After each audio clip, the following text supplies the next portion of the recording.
봄이 되면 조심해야 될 게 있죠? 무릎? 어깨? 팔? 땡!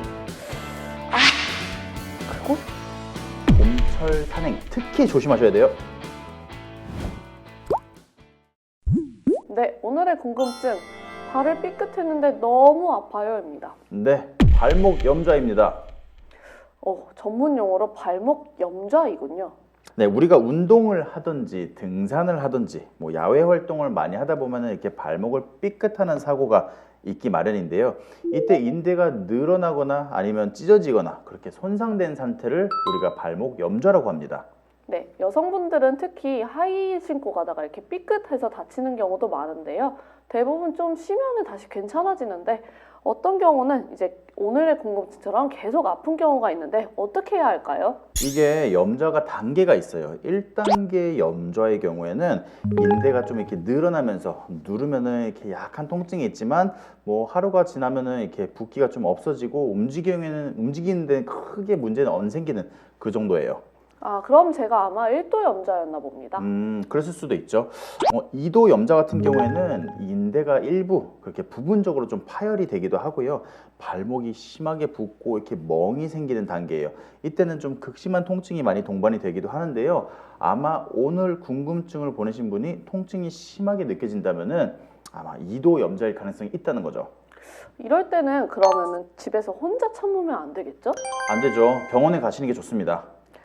그럼 3도 염좌는요, 원장님? 2도 염좌랑 뭐가 다릅니까? 3도 염좌 같은 경우에 더 심한 상태예요. 발목에서 완전 뚝 소리가 나면서 그 자리에서 이제 일어나지도 못하고 걷지도 못하는 상태가 되겠죠. 인대가 완전히 파열되는 경우겠군요. 아마 그렇다고 볼 수 있어요. 그리고 더 중요한 건 요즘 같은 날씨에 특히 더 조심하셔야 돼요. 요즘 날씨라면 봄 아닌가요? 발목이 삐는 건 겨울철이라고 저는 생각했는데 아무래도 빙판길이 좀 많으니까요. 많이들 그렇게 생각하시는데 사실 오히려 겨울에서 봄으로 넘어갈 때 더 위험해요. 저 이유를 알겠습니다, 원장님. 아무래도 이제 그런 빙판길, 얼음이 녹으면서겠죠? 네, 맞아요.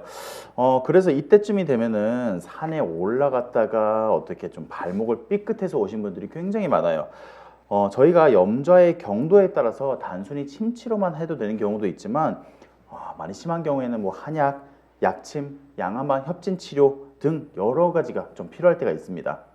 네, 오늘 발목 염좌에 대해서 알아보고 있는데요. 이쯤에서 들어가는 팩트체크, 첫 번째 팩트체크입니다. 발목 염좌, 한 번 삔다면 계속 삔다던데 사실인가요? 네, 사실 맞습니다. 왜냐면은 발목 염좌가 처음에는 그렇게 심하지 않아서 그냥 뭐 집에서 혼자서 파스를 붙이든 찜질을 하든 그렇게 관리하시는 분들이 많은데요.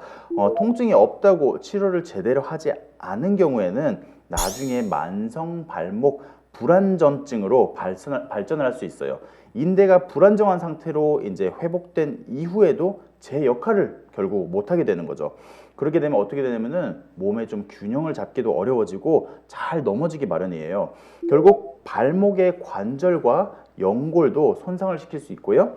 그런 경우에는 그냥 평지에서 걷다가 발목을 이렇게 접지르거나 삐는 경우도 되게 많이 생겨요. 특히 아무래도 가장 많이 손상되는 곳이 외측 인대 아닙니까? 발이 이렇게 안쪽으로 꺾이는 게 되게 많기 때문이죠. 맞아요. 이렇게 딱 꺾이면서 우리가 이제 전문 용어로 정거비 인대 쪽 손상이 많다고 알고 있어요. 그럼 두 번째 팩트체크입니다. 발목 염좌 초기에 스스로 치료할 수 있는 방법 무엇이 있을까요? 네, 권장하는 보존적 치료 방법은 바로 프라이스 요법입니다. 프라이스, 가격 아니고요. 뭐의 준말이냐면은 프로텍션, 레스트, 아이스, 컴프레션, 엘리베이션입니다. 프라이스, PRICE의 약자인데요. 다친 후에 한 일주일간 동안은 압박붕대로 그 다친 부위 발목을 쫙 감싸고 얼음 찜질을 해주시면 좋습니다. 이때 발목을 고정한 상태에서 가급적 다리를 이렇게 베개 위로 이렇게 올려둬서 좀 붓기를 가라앉히는 게 굉장히 중요해요. 붓기가 가라앉고 난 뒤에는 2에서 4주 동안 발목 보호대를 계속 착용하시는 게 좋고요. 저도 추가로 말씀드리자면 이제 평상시에도 발목에 편한 그런 운동화를 신는 게 좋고 운동화 같은 경우도 이렇게 발끈을 꽉 조여서 발목을 안정시키는 게 도움이 됩니다. 끝으로 발목 염좌를 대수롭지 않게 생각하시면 절대로 안 됩니다. 1차적으로 발생했을 때, 즉 처음 다친 경우에는 그냥 가만 놔두지 마시고 반드시 병원에 가셔서 초기 검사 및 진료를 꼭 받으시는 게 중요합니다. 네, 오늘 자생 척추관절 상담소 여기까지였고요. 언제나 그렇듯 하트는 꼭 네, 댓글은 환영합니다. 감사합니다.